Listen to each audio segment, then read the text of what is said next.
অন্যের বিপদ দুর্দশা দেখে যদি আনন্দ হয়, সেই আনন্দের নেশা যদি আপনাকে একবার পেয়ে বসে, তাহলে নিজের অস্তিত্ব শেষ না হওয়া পর্যন্ত সেই আনন্দের নেশা কাটে না। বাড়ির মালিক ইঁদুর ধরার জন্য ফাঁদ নিয়ে এসেছে। দিশেহারা ইঁদুর চলে গেল তার খুব কাছের বন্ধু মুরগির কাছে। মুরগির কাছে গিয়ে বলল, মুরগি, তুমি তো আমার খুব কাছের, খুব আপন। বাড়ির মালিক তো আমাকে ধরার জন্য ফাঁদ নিয়ে এসেছে, যন্ত্র নিয়ে এসেছে, তুমি কিছু করো। মুরগি বলল, না না, আমার কিছু করার নাই, ওটা তোমার ব্যাপার। দিশেহারা ইঁদুর এবার গেল ছাগলের কাছে।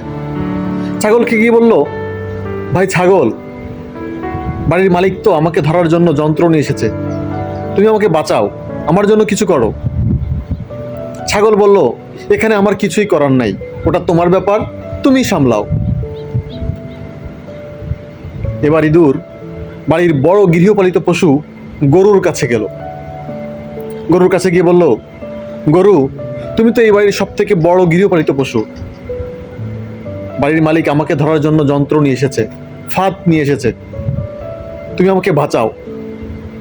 গরু বলল, এটা আমার কোনো ব্যাপার না, এটা আমার কোনো ম্যাটার না, এটা তোমার ব্যাপার, তুমি সামলাও।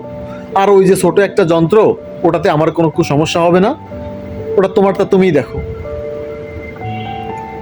ইঁদুর ভীত সন্ত্রস্ত হয়ে রাত্রে গিয়ে গর্তে লুকালো। রাতের বেলায় শোনা যাচ্ছে বাড়ি হুলস্থুল, চিল্লাপাল্লা শব্দ। কি হয়েছে, কি হয়েছে?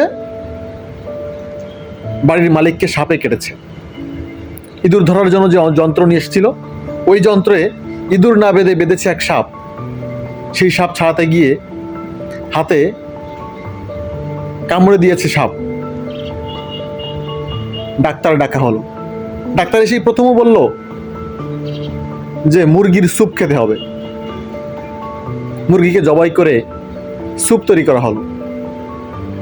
এবার মালিককে সাপে কেটেছে, অসুস্থ হয়েছে, এটা শুনে আশেপাশের প্রতিবেশী আত্মীয়রা আসলো বাড়িতে।